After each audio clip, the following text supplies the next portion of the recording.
Hey, we live. Microphone looks good. Okay. And we're back. So we're down to 10 cuts. Oh, right. I get notifications that I've gone live now on my phone. Oh, it's good to know that that's working then. Ooh, Sriracha just hit me.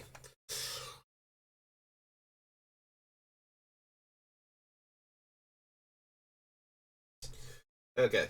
Yeah, normally when I start hacking and coughing, it's because I got a lot of phlegm and whatnot. That time, there was a little bit of sriracha from lunch there, and it just started choking me to death. Okay. think we got it. Anyway, we got 10 cuts to make. I am not confident at all that we are going to be able to keep Chains of Mephistopheles in this deck because it's probably the subset of the strategy that's most worth cutting. It is a little sad that we do not have more card draw because of that. Like, when we cut it, and we cut, probably Spirit of the Labyrinth also, we're just not going to have all of the extra card draw that we could have because we're just not going to be able to, like, we're making room now for all of the spells that we need. We will not have room to add more card draw spells back into the deck.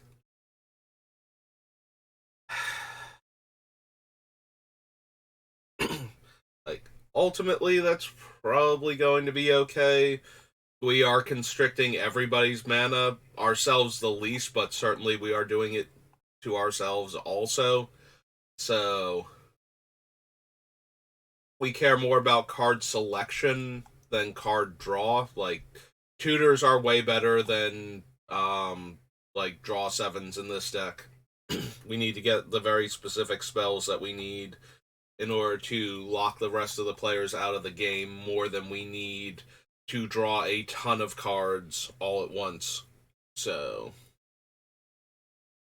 in that regard we're okay, but let's see if we can figure out what the other 7 cuts are first, and then if we can get down to 63 or so, then we can figure out if we really want to cut the anti-card draw package, because I've said it like 2 of these things in a row, though. Card draw versus mana denial. The card draw is kind of ineffective if it's not getting you to the thing that will get you out from underneath the mana denial effect. So we don't actually need to restrict our opponent's card draw. At first, when I was building this deck, I was just like full on hate bears, and everything that stopped the opponent from doing something fun that they would like to be doing got into the deck. But as we're narrowing it down, the actual prison effects are stopping most of that anyway. Like, we don't need Containment Priest to stop something like Reanimator because we're already hating out the graveyard. So that limits where they can put the cards into play from anyway. So now the only thing we're worried about is, Oath of Druid and Sneak Attack type effects. Your show and tells and Eurekas and whatnot. And most of those do not show up in Commander. Like, Sneak Attack is the one that really does, like, any variant on that. Actual Sneak Attack, Perforos, um, Ilzarg, that sort of thing where it's like, oh, here's a creature from my hand directly into play. Elvish Piper type effects, all of those. Those are the main ways to cheat big creatures or high mana cost creatures into play that we're not currently stopping, that the um, Containment Priest would have locked out. But with everything coming into play tapped and not having comes into play effects and not untapping if it's too big, I'm pretty sure we're cutting off all of the benefits of being able to cheat a large creature into play anyway. so we don't necessarily need to stop them from being able to do that. We've already made it pointless for them to do that if we're doing our thing, so. So basically, we're going to try and figure out what the at least 7 cards have to go, and if we can get rid of the other 7 and I like the deck, then we just cut Chains, Spirit of the Labyrinth, and Alms Collector, and just shrug and go, okay, we basically did it. We got to the point where nothing our opponents do actually matters if we can lock them out of casting all of their relevant spells. Like, if they get a cheap card draw spell, it doesn't matter. If they manage to cheat one of their creatures into play with the right setup, it doesn't matter. And that's what we're going for. We want all of their actions to be as pointless as possible and to just be delaying us from winning the game. And that's kind of where this deck is at, so it's just a matter of figuring out what the last, 10 cards we're going to get rid of that aren't helping this enough are. So...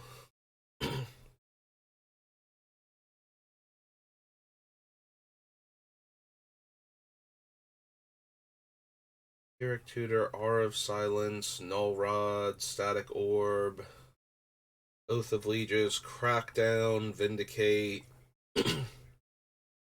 It might genuinely be Windborn Muse. We already have the Archangel of Ties and the Ghostly Prison stopping opponents from being able to attack us.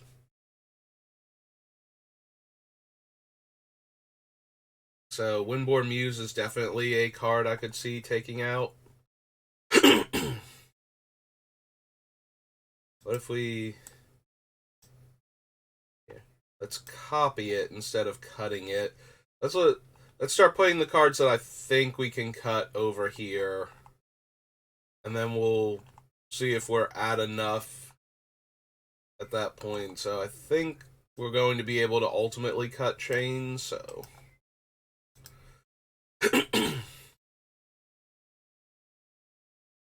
Lightning Tutor, Blanket of Night, no. Vamp Tutor, no. Aura of Silence, no. Ooh. All of these so far. Windborn Muse is definitely a potential cut. I want to keep those. Keep Mycosynth, Ghostly Prison, Suppression Field, yes. Leyline, yes. Mind Sensor, Idyllic Tutor. Lapse is a potential cut. I do like it a lot in the deck, but it's not essential for what we're doing. Blind Obedience. Spirit of the Labyrinth is a potential cut right now. Utter End, Always Watching, Anguished Unmaking, Thalia, Settle, Immortal Sun, Twilight Prophet, Arn, Hushbringer, Heliod, Granith Magistrate, Archon. Is Redain a potential cut? It makes the problematic spells for our deck cost more. We have a lot of ways to stop creature effects, like creatures having an effect of any kind on the board, so a lot of the things that are going to be... and we can shut off artifacts pretty easily too, so the two biggest things that wreck us are enchantments and non-permanent spells. We have a handful of disenchants and a larger number of destroy any permanent type or exile any permanent type cards. So the one thing we really cannot deal with effectively are spells that destroy all of our things that are creating the prison lock. Like if somebody actually manages to blow up the board while we've got most of the prison lock pieces on board, we're going to be forever rebuilding, and we're probably just out of the game at that point. So, and most of those spells tend to be like five. Most of them tend to be about 6 mana.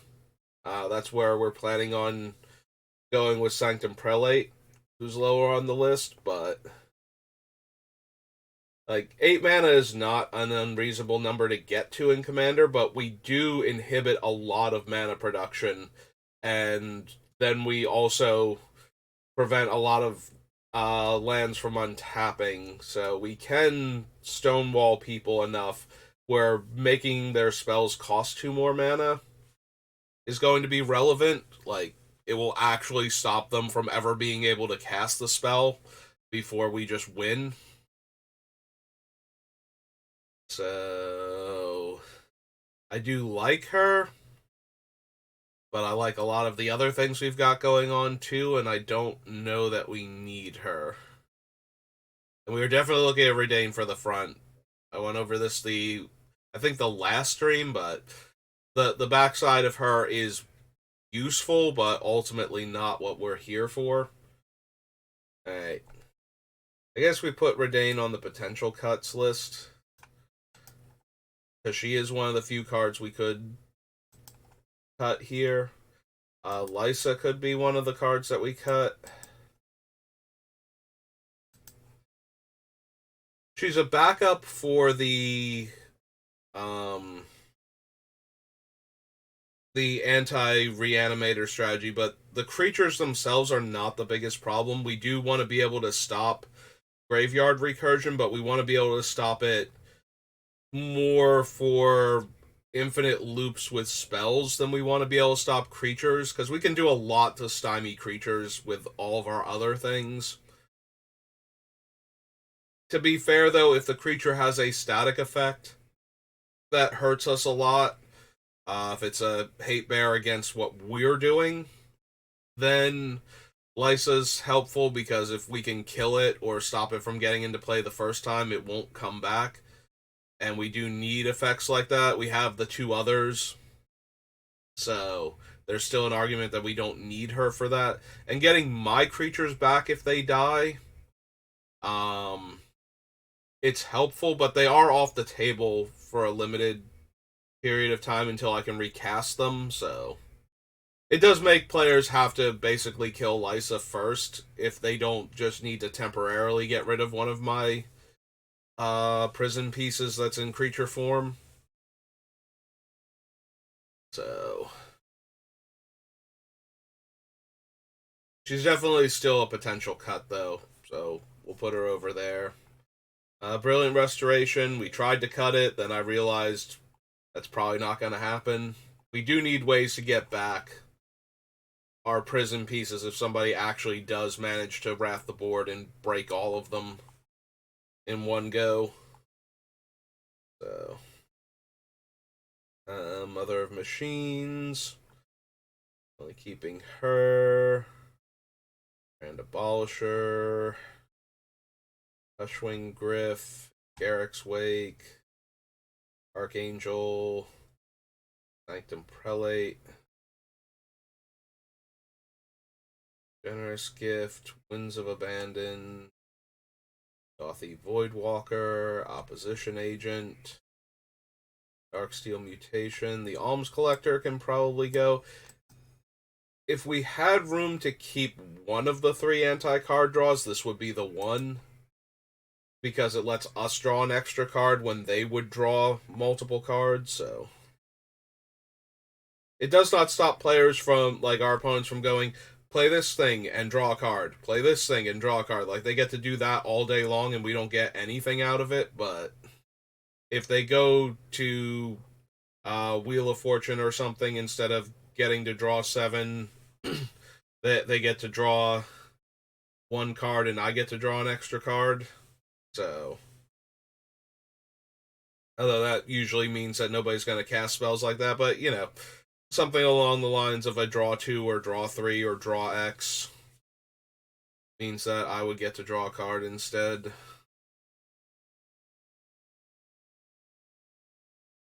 Flawless Maneuver, Cosmic Intervention, Drum Bellower, Hourglass Pendant, Excisely Imperfect, and Canoptic Wraith. So what have we got here? We have 1, 2, 3, 4, 5, 6, 7. So if I cut all of the cards that I think we can cut, I still need 3 cuts.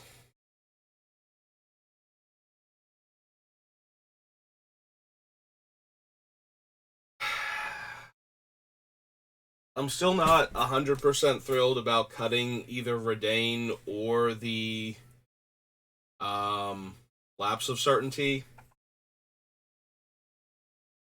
I think we can cut all of the other ones on this list and be fine. Those two are the two I'm still kind of up in the air about. Alright, so we cut the Alms Collector. 1. We cut Alms Collectors 1. Slices 2.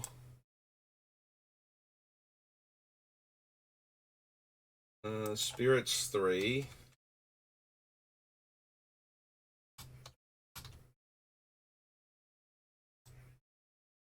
Just start with Labyrinth. Spirits 3.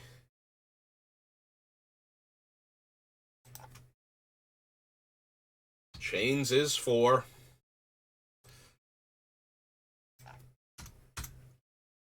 And Windborn Muse is 5. There she is. Alright, so we cut those 5. Go down to 65. Alright, so we cut that one. That one. Not that one. Ah. Muse, Alms Collector, and Lysa. Okay. So these two are still potential cuts. What else can we theoretically cut off of this list? We need 5 total for the deck to be done. Not cutting Demonic Tutor. We're not cutting Core Misspell. Not cutting the Meek Stone. Not cutting Winter Orb. Swords to Plowshares is technically viable, but I don't want to cut any more removal, I don't think. Here, real quick, let's go down to the removal package we have down here, because that is the one subset where we have the most room for cuts.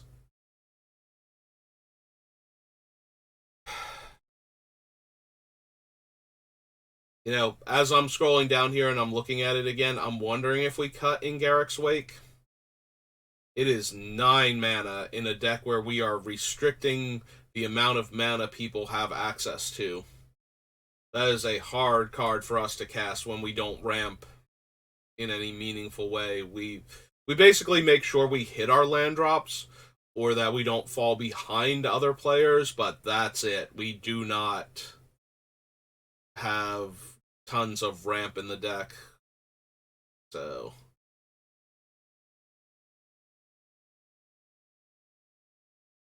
if we cut the Garrick's Wake, we lose the ability to kill large numbers of planeswalkers. So our only way, if the opponent is a full-on Super Friends deck and we're not killing their walkers to get rid of them, is to play the Immortal Sun, which doesn't kill any of them. It just stops them from activating for a while until they can find an answer to the sun. So I do have some concerns about planeswalkers. The other thing is that we do have ways to kill them. We just only have ways to kill specific ones. We have to reach out and kill target planeswalker, not get all of them off the board if somebody actually does take them out. or does start. Sorry, if somebody actually does start building up a large number of them, we can't just take them all out in one go. So that's a potential cut.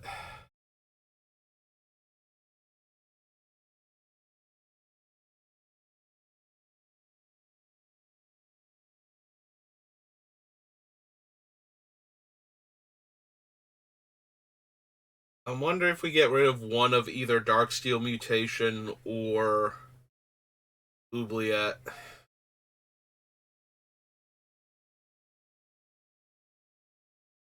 I feel like if we only get rid of one of them,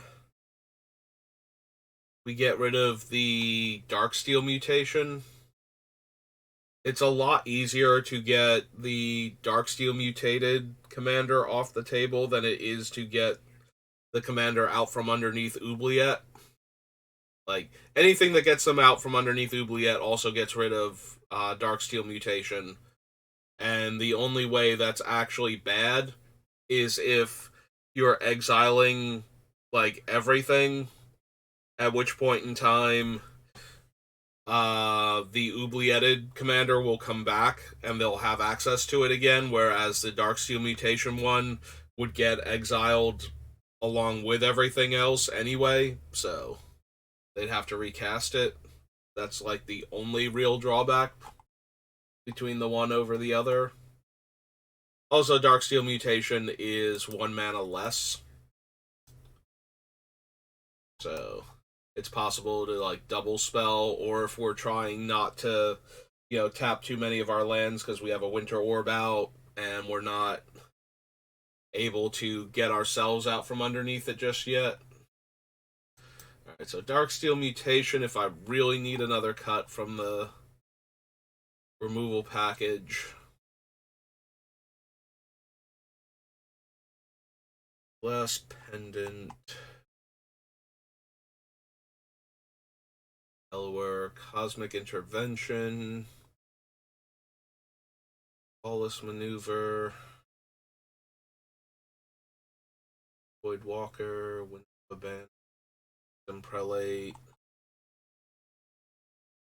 Archangel,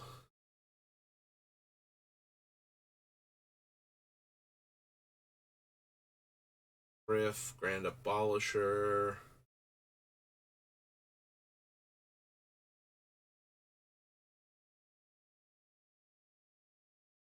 Born.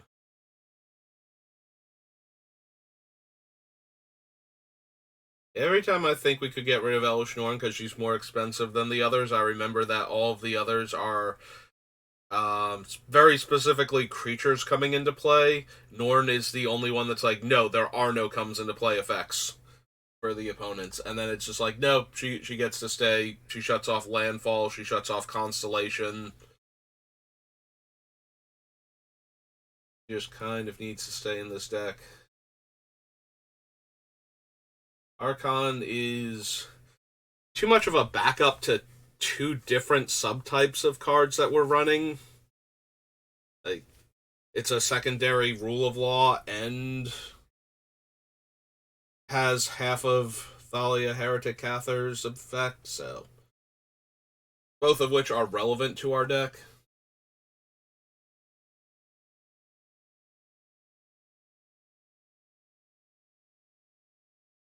I mean, theoretically, we could cut the Twilight Prophet. It's not actually essential to our deck. It is a card that we can play, though, that, like I said, in this deck, with all of the restrictions on what opponents can and can't do, Twilight Prophet might actually live long enough to draw me a card or two when we're not 100% winning the game.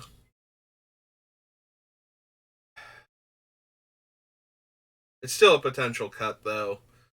We have to get to 10 permanents, so we have 4 lands, theoretically, because we don't ramp with artifacts. So we have 4 lands, the Vampire, and anything else we've managed to play up until that point. So we need 6 other permanents going. I'm sorry, 5 other permanents going. 4 lands and the vampires 5. We need 5 more.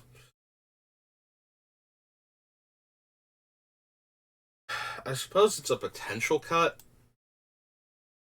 Normally I cut Twilight Prophet because it never does anything. It just, other than eat a removal spell. That's all Twilight Prophet normally gets to do.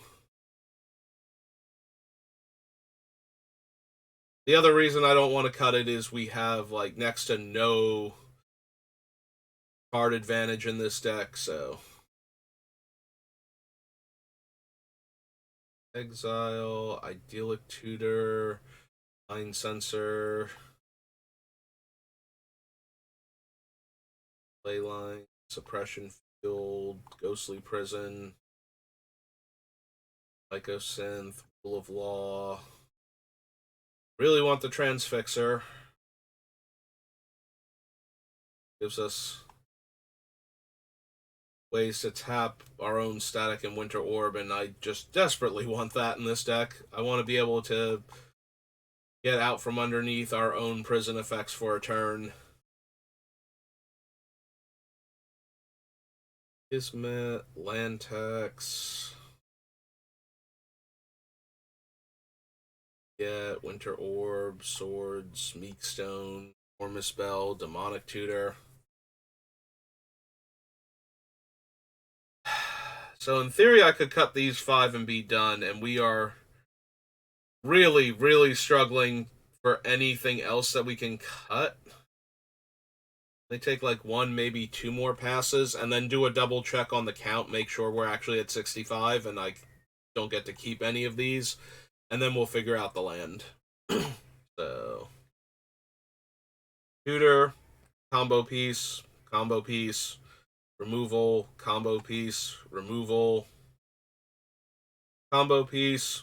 One of our few ways to make sure we hit our land drops and to get card advantage. Tutor, combo piece, tutor, removal, and also a bit of the combo piece because it does stop opponents from being able to cast their artifacts and enchantments at their regular mana cost, which if we're restricting their mana might make them difficult or impossible to cast. Combo piece. Again, one of the few ways we have to make sure we hit our land drops and get any kind of card advantage. Combo piece, removal. Lets us get out from underneath our own combo pieces. Combo piece, another combo piece, another one. Kind of fits in with the whole combo piece. It is another thing that's stopping what our opponents can do. Combo piece, tutor. One of the few ways we have to protect ourselves. Removal. Another combo piece, yet another one, and another one. Removal. Anti-our combo pieces to allow our things to function properly.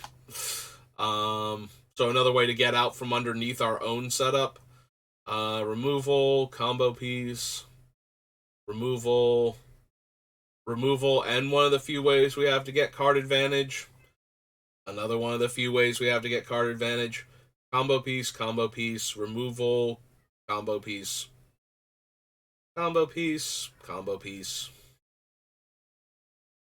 Recovery from opponents actually getting out from underneath all of our stuff. Removal, combo piece, our commander. Protects our combo pieces, similar to Lapse of Certainty in that this is our one way to not get absolutely wrecked by control decks that realize what we're doing and have to respond to our things, is we just don't let them. Unfortunately, that is the only one we can squeeze into this deck. Combo piece, removal, combo piece. Again, one of our very few ways to protect ourselves. Removal, combo piece, removal, One of the ways we have to protect our stuff, get out from underneath our own combo, protect our stuff, removal, and one of the last few ways we have to ramp in this deck. Alright, I think the Angaric's Wake can go. I think we're okay with that compared to everything else we have, so go ahead and delete that. Go find the other one. That off the list. Scroll back up here, go to 64 and take it off the sidebar.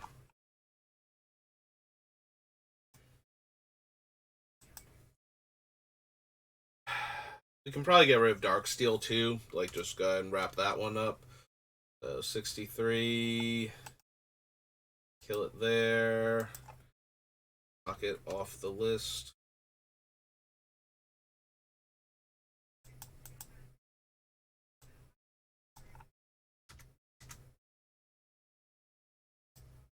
Oh, did I accidentally cut it from down there? I must have. Alright, so that brings us down to 63. Let's make sure we're accurate. So 1, 2, 3, 4, 5, 6, 7, 8, 9, 10, 11, 12, 13, 14, 15, 16, 17, 18, 19, 20, 21, 22, 23, 24, 25, 6, 27, 8, 29, 30, 31, 32, 33, 34, 35, 6, 37, 38, 9, 40, 41, 2, 43, 44, 45, 6, 47, 48, 49, 50, 51, 52, 53, 54, 55, 56, 57. Oh, wait, that's Arcane Lighthouse.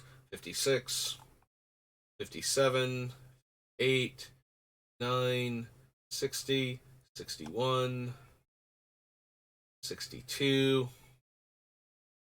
I have us at 62. So that means we only need 2 more cuts. Means we could keep one of these cards.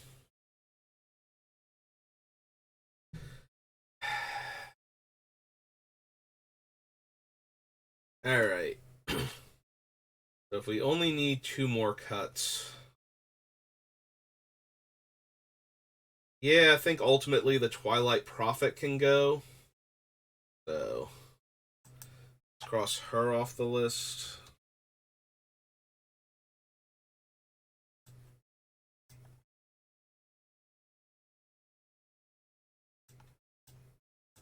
That brings us to 61. Alright, so I didn't want to cut either of these two.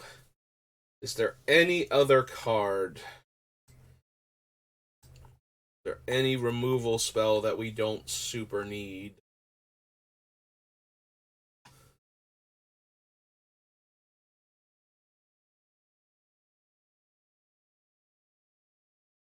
Oh, I missed the K in Darksteel. That's why it didn't show up on the other thing. Okay, so we crossed that off because we did get rid of it.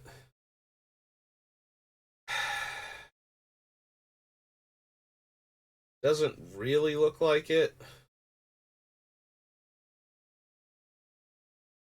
Like, yes, a lot of our removal overlaps, but I don't want to cut any of it because then we lose out on volume of removal.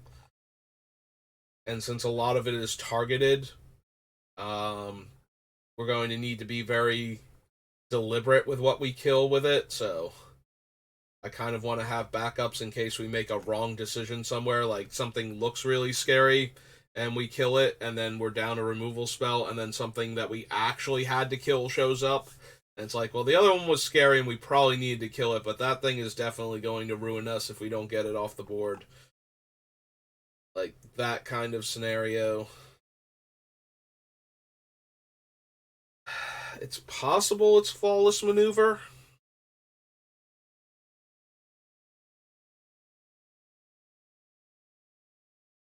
It does only protect our stuff from getting killed, and it does only protect our creatures. If it had a wider range, if it could protect our artifacts and enchantments too, I wouldn't even consider cutting it. Then again, Flawless Maneuver is already insanely strong just as it is, so it doesn't need to be better. But if it was somehow better, it was a full-on heroic intervention or something.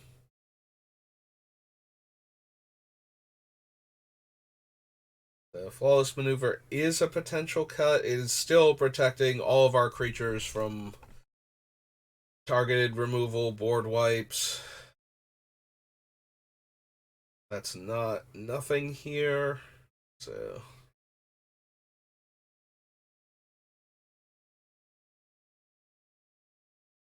I suppose in theory we could cut Hushwing Griff.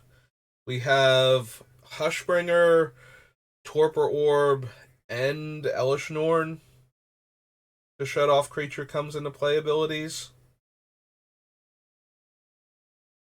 So it's the fourth card in our deck that can do that. And it's also it's a 3-mana 2/1. Like Hushbringer is a 2-mana 1/2. So yes, that's still pretty fragile, but it does one less damage, but can actually take a point of damage before dying. So it doesn't just die to random ping effects that the opponents have. It also costs one less mana, so.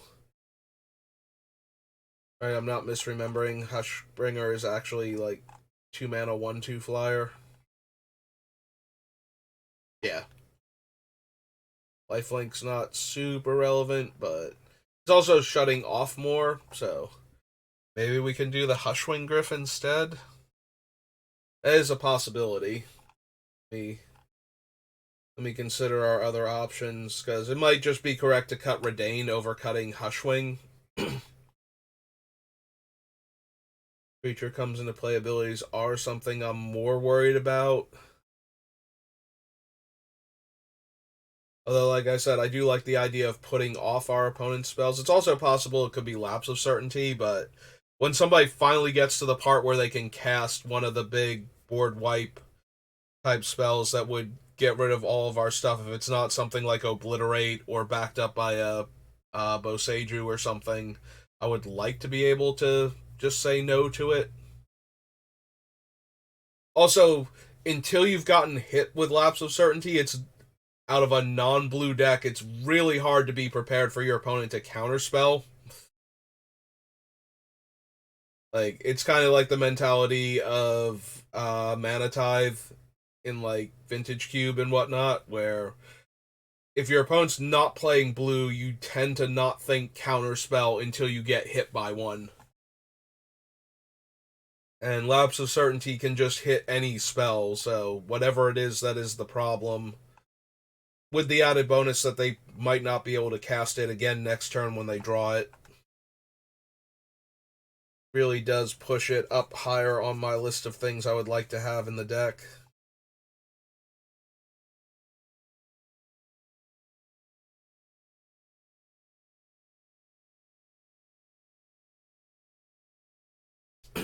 It's also possible, now that I'm thinking about that, Idyllic Tutor should just be Grim Tutor instead. If I'm going to spend the 3 mana, I might as well be able to get any of our cards. And the life payment is not really a thing. Yeah, Idyllic Tutor should probably just be Grim Tutor. I don't know why I held on to that one so long without actually putting that together. Like, that I'm just spending 3 mana anyway to get a enchantment. I might as well spend 3 mana and get whatever card I want from my deck.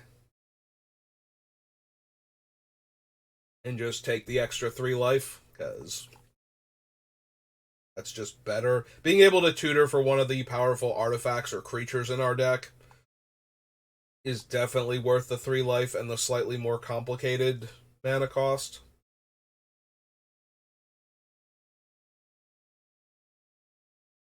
Yeah,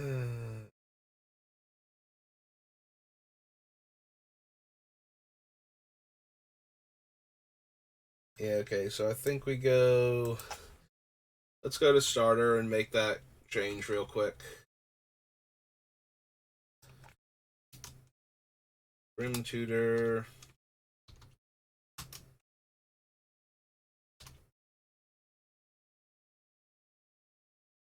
Yeah, I think I was slightly off of tutors when we were in starter, because I'm thinking that I'm going to stop myself from tutoring more than I actually am.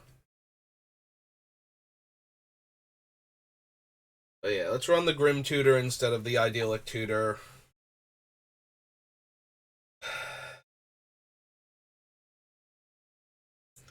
Yeah, I keep coming back to it's like Hushwing Griff, Lapse of Certainty, and Redain seem to be our 3 biggest. I could cut this card and still be fine with the deck.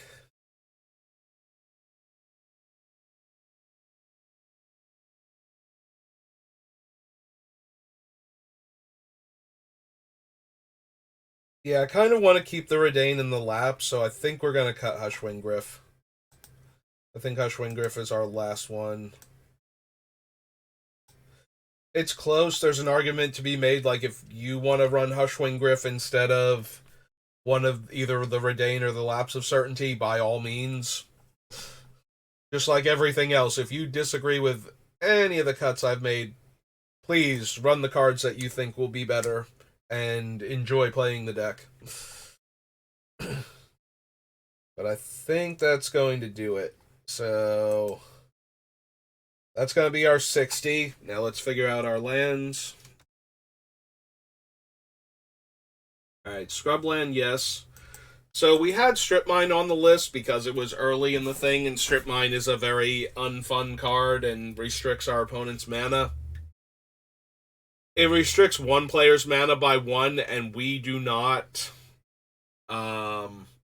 ramp our land, so we're giving up a land drop to set one other player back a land, and I don't think so.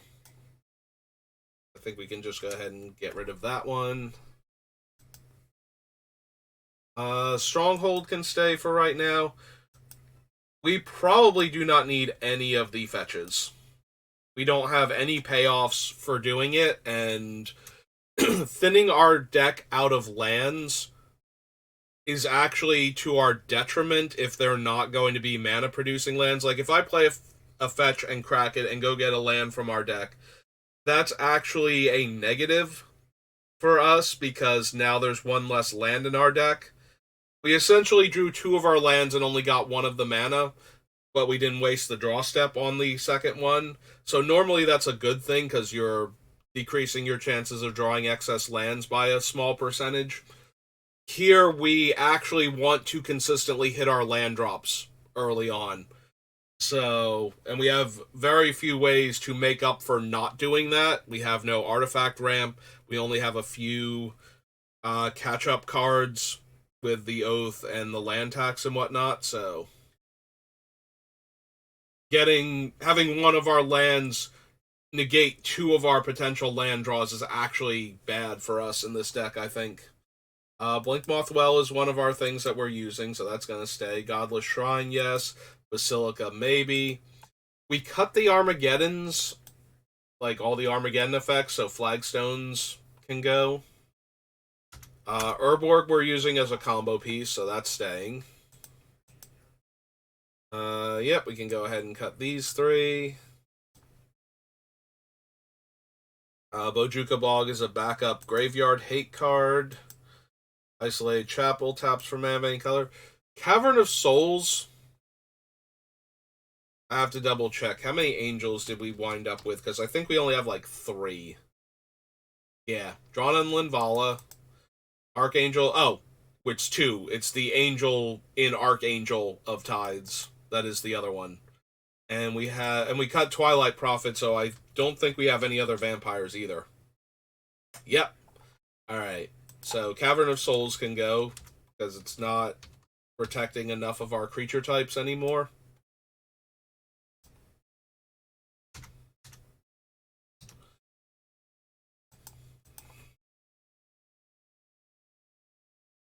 Temple.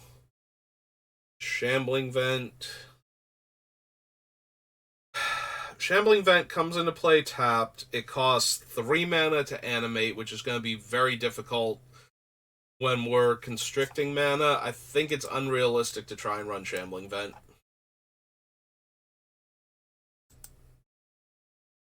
Shine Shadow, Shattered Sanctum, Sunlit Marsh, All of Heliod's Generosity, Silent Clearing.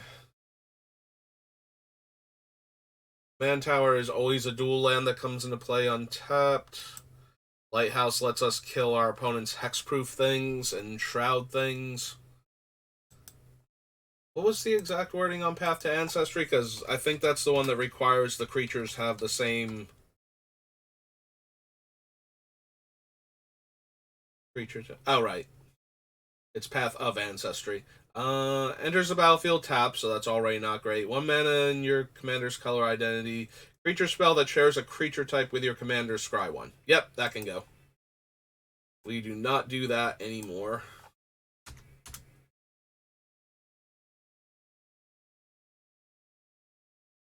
So that's the retread of all of our removal spells. Alright. So Silent Clearing comes into play untapped. Sunlit Marsh always comes in untapped, and we got rid of the fetches, so that can go. Shattered Sanctum is the one we have to have 2 lands or have 3 or more lands. Or no, sorry, Shattered.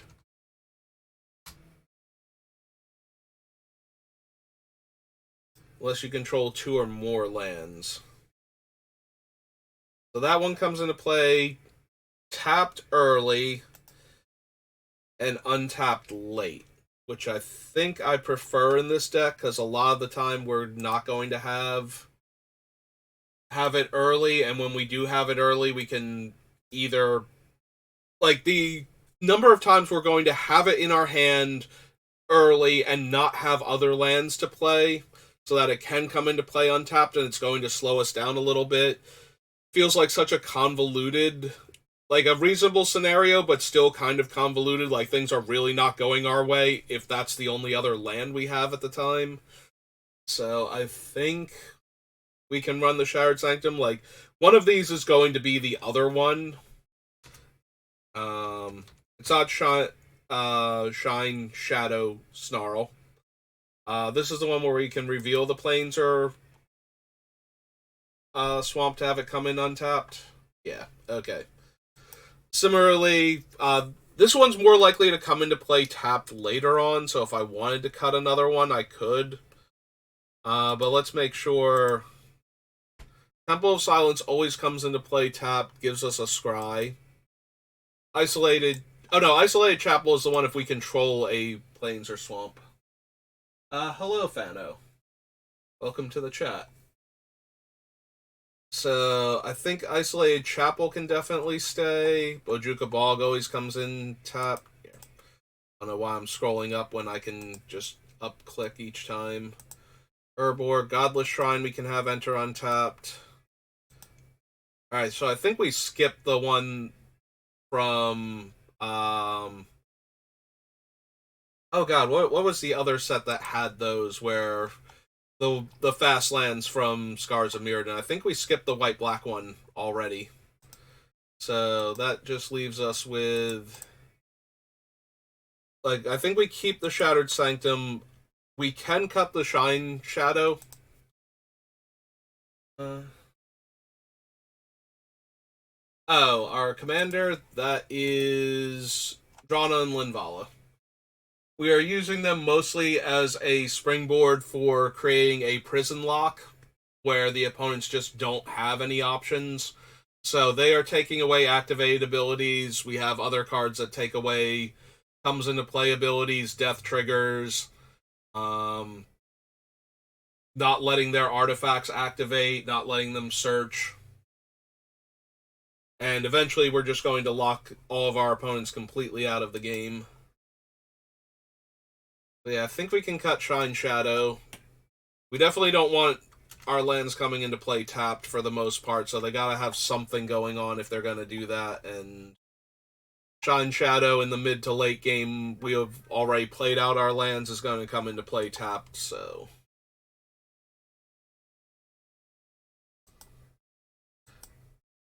Alright, so I think that just leaves as a question mark the Temple we could theoretically cut, and the Basilica, but the Basilica is good when we have Winter Orb, so it lets us bounce a land back to our hand to play untapped, and when we untap one land, we get 2 mana, so I think we're good in that regard.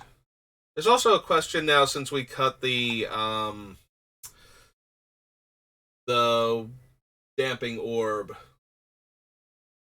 Yeah, it is. It's a bit mean spirited.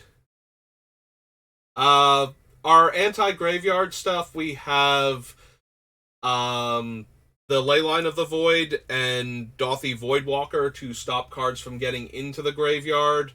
Hushbringer stops death triggers, and we have Bojuka Bog as a backup to exile graveyards if we missed things because we didn't have any of our other stuff in play at the time something went to the graveyard. So we have the graveyard fairly reasonably covered.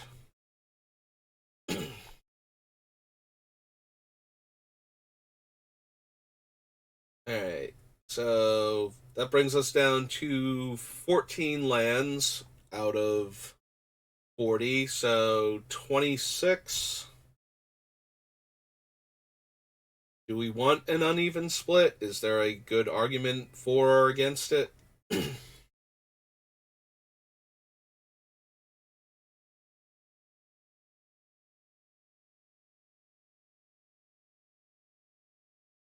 Hmm, probably not.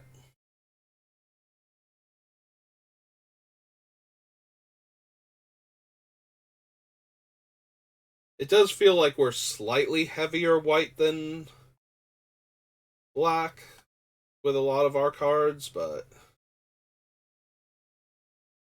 so maybe like a few extra planes versus swamps. We also have Urborg and Blanket of Night to back up the swamp count, although Blanket's really hard to cast if we don't have enough swamps in play. So let's see. So okay, what was the land count again? It was 14, so 26 land. So 13 and 13. So probably closer to like 15 and 11 then. We don't want to go too high on the planes count. But we also need more plains than swamps most of the time.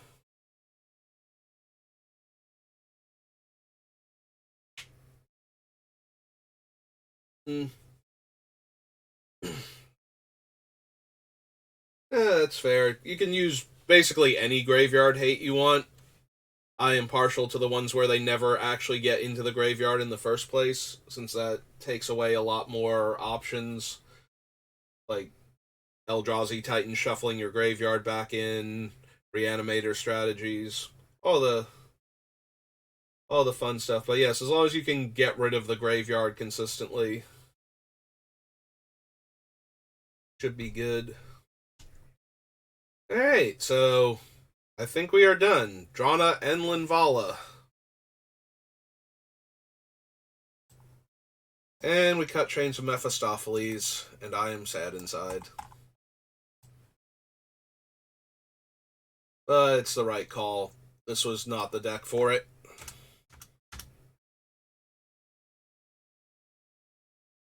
Alright, and we are right around the hour mark, so that will do it for this particular stream. I have to figure out what we're going to be building next, so... But we did get Drana and Linvala done today, so that was good. Sorry you came in towards the end, Fano. 2 more cards and my newest deck will be done. What are you working on? Since I have somebody to chat with, I can take a few extra minutes.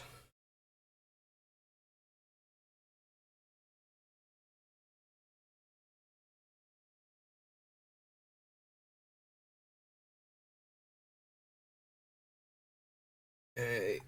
Go ahead and save. That way we can pin this as a comment for people that just want the deck list.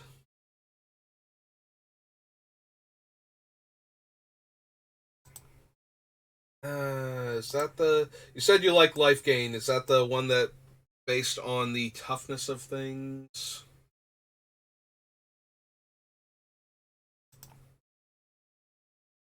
Oh no, that is the Morph one. Okay. I'm thinking of a completely different one then. I think she was one of the Commander Legends, Naga clerics or sorcerers or whatnot. The partner mechanic. What 2 cards are you looking for?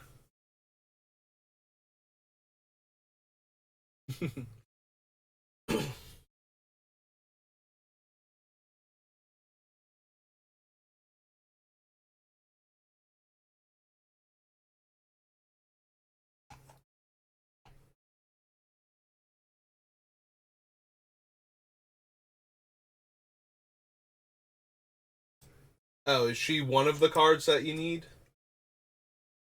for the deck? I misunderstood. I thought she was the commander for it. Ah, okay.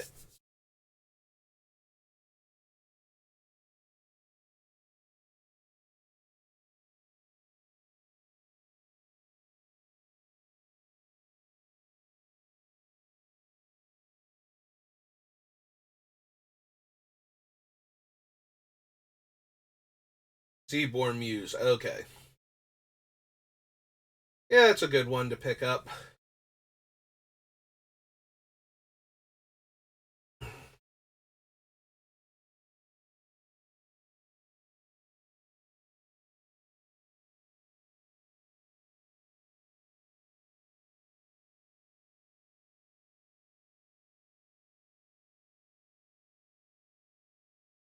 Well, as soon as she arrives, I hope you enjoy your new Kadena deck. That will do it for me for today, though. We're actually at the hour mark now, so I'm gonna call it there. Thanks for stopping by, Fano, and for talking about your deck that you're working on. I appreciate it, and I will see you all next time. Have a good rest of your day.